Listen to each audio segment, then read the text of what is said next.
In this video, we will discuss the differences between arc welding and gas welding. So the very first difference, in arc welding, an electric arc is established to supply necessary heat for fusing the base metal for coalescence formation. So here you can see the schematic of shielded metal arc welding process, which is nothing but one of the type of arc welding process. So here the arc is established in between the electrode and the base metal, and that arc supply the necessary heat for fusing the base metal. Now the gas welding, heat is supplied using a flame produced by chemical combustion of gaseous fuel with the oxygen. So here you can see the gas welding. So here the heat is supplied with the help of this flame, and this flame is produced due to the combustion of gaseous fuel and oxygen. So the basic difference in between arc welding and gas welding is, in case of arc welding, the heat is supplied by means of an electric arc, whereas in gas welding, the heat is supplied by using the flame which is produced due to the combustion of gases. Next difference, arc welding process are applicable to electrical conductive metals only because the base metal are made an electrode for constituting the arc. So here you can see this is nothing but the power supply. One terminal is connected to the electrode and the other terminal is connected to the parent metal.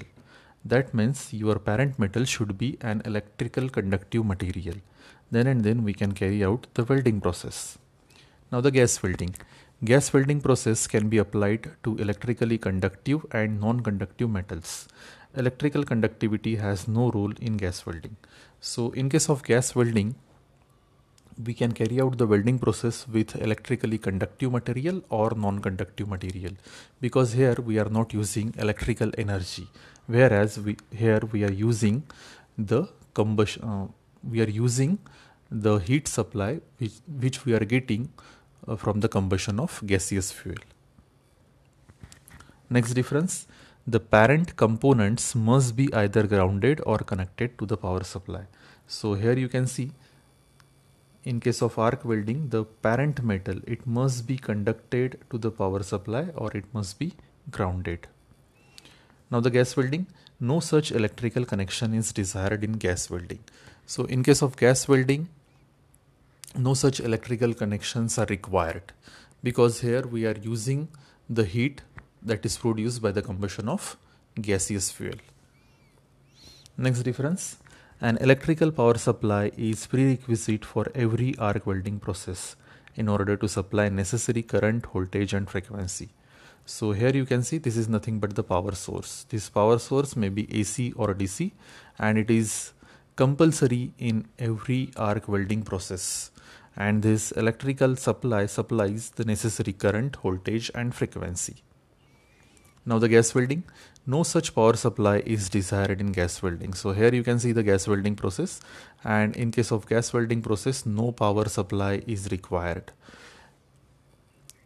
Next difference, shielding of high temperature arc and hot weld bead is necessary.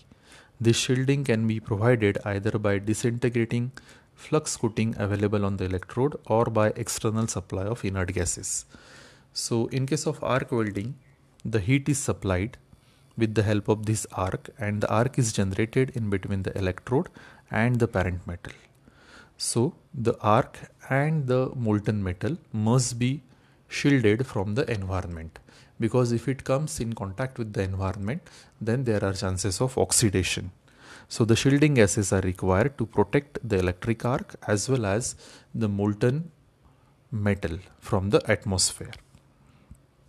So the shielding gases are used to protect the arc and the molten metal in case of arc welding, and in case of shielded metal arc welding process, the electrode is coated with the flux, and that flux get disintegrate and it produces the shielding environment which protect the weld bead from the environment. Now the gas welding, usually shielding is not provided in gas welding process. So no shielding is provided in case of gas welding process.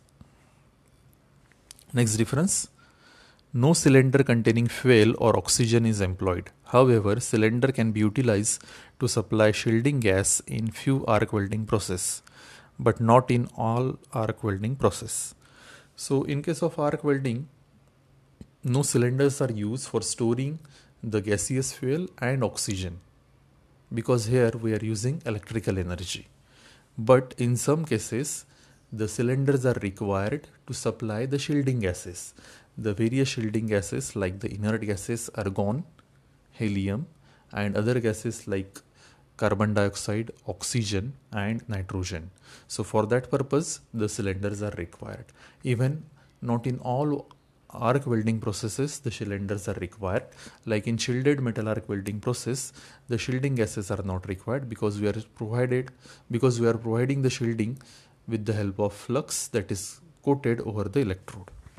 Now the gas welding, one cylinder containing gaseous fuel like acetylene, propylene, hydrogen, propane, MAPP gas, and another cylinder containing oxygen are necessary for any gas welding process. However, no shielding gas is required.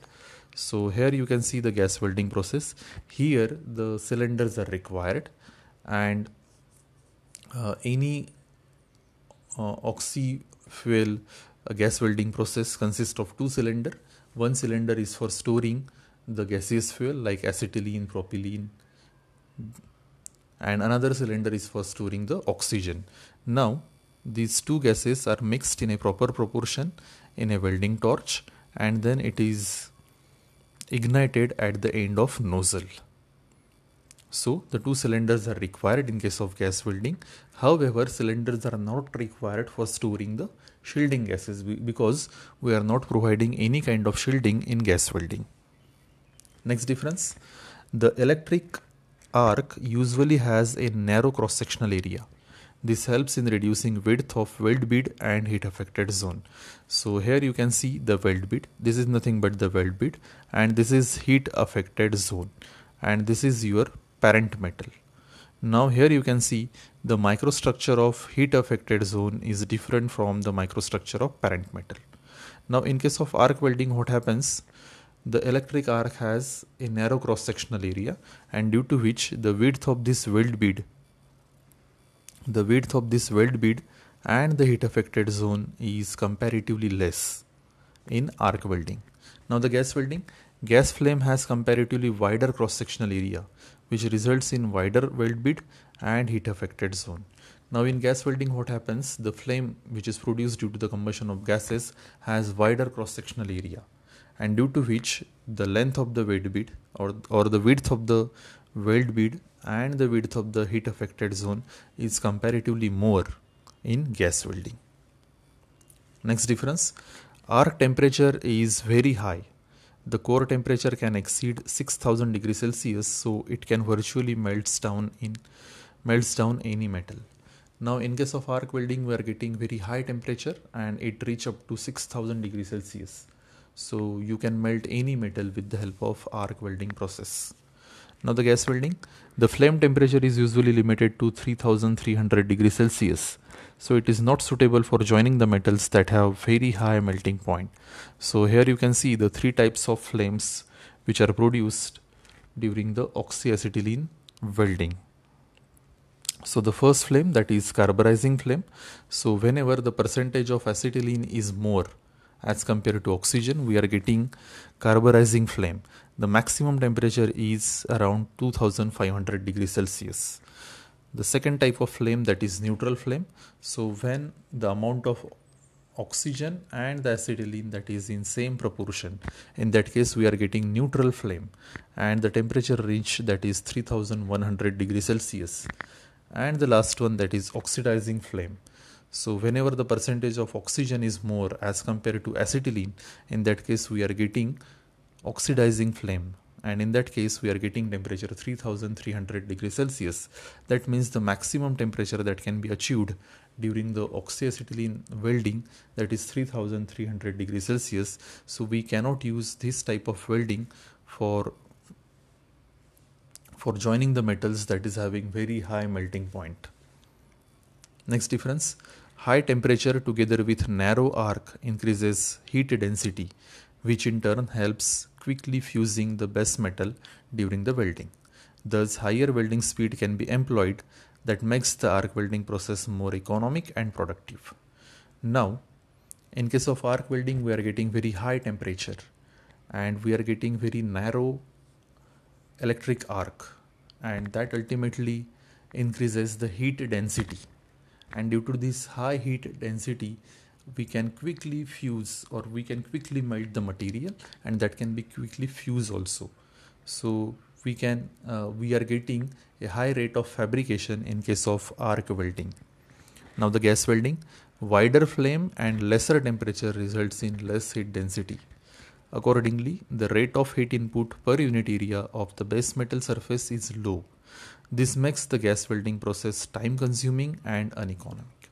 So here you can see the flame of gas welding. Now this has a wider cross sectional area. So due to this wider cross sectional area and low temperature, the heat density is also less, and this ultimately reduces the rate of welding or the rate of fabrication in case of gas welding. Next difference, high heat density also improves the fluidity of molten weld metal. As a result, the molten metal can penetrate deep into the root gap, leading to the deeper penetration. So here you can see the penetration. This is known as penetration. And due to high heat density, the base metal melts quickly and it has a good fluidity, and due to this high fluidity we are getting good penetration in case of arc welding. Now the gas welding, weld metal penetration in gas welding process is limited owing to lack of fluidity to the molten metal. Now here in case of gas welding, we have a less heat density as compared to arc welding and a less fluidity to the molten metal also, and due to which we are getting less penetration in case of gas welding. Next difference, arc welding is preferred for joining comparatively thicker components, typically thickness greater than 2.5 mm. Excessive distortion can be observed if applied for thin plate. So here you can see the arc welding which is applied for a thick plate. Now we have to apply this process for to the plate which is having thickness more than 2.5 mm. If it is applied to the thin plate, then there are chances of distortion because it produces very high heat, and due to which there are chances of distortion. Now the gas welding process can be applied for thin plate as well as sheet metals. So here you can see we are applying the gas welding process for the sheet metals. So this is suitable for the thin plate as well as the sheet metals.